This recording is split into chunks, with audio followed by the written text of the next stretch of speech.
Afternoon students. आज हम हुण जैता यशोधर्मा में वीर राजा यशोधर्मा के बारे में जानेंगे। इससे पहले हमने मिहिर कुल के बारे में जाना था।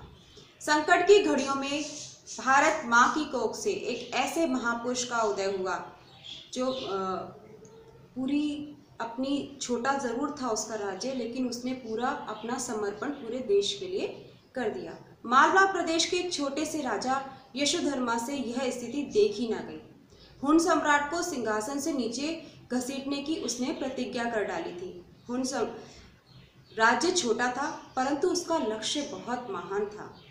व्यक्तिगत स्वार्थ उसमें नाम मात्र का ना था। देश की बलिवेदी पर वह स्वयं निछावर रहने को तैयार था। पास पड़ोस के सभी राजाओं को उसने इकट्ठा करके संयुक्त मोर्चा तैयार किया। एक विशाल सेना का संगठन करके मिहिर कुल पर धावा बोल दिया।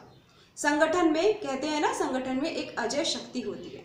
फिर यह युद्ध तो अपनी स्वतंत्रता के लिए लड़ा जा रहा था। एक एक सैनिक साक्षात शिव रूप धरकर मानव प्रलय मचाने के लिए बेचैन था।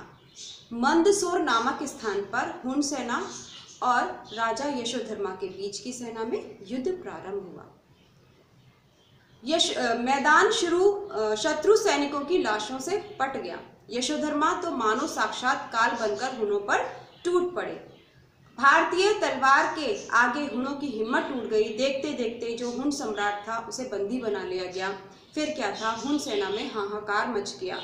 सेना भाग खड़ी हुई। संसार को अपने अत्याचारों से कपा डालने वाला हुण सम्राट की स्थिति बहुत दयनीय हो गई थी। उसका घमंड चूर-चूर हो चुका था और वह यशोधर्मा के सामने अपने प्राणों की दान की मांग कर रहा था।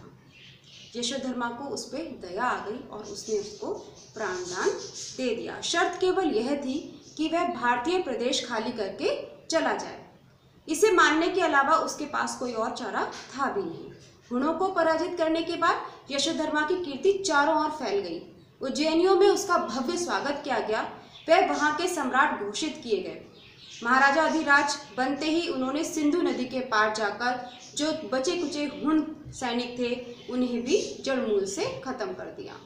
हिंदुकुश पर्वत से कन्याकुमारी के तट तक उन्होंने पुनः भगवा ध्वज फहरा उठा। अब इसके आगे का हम कल पढ़ेंगे।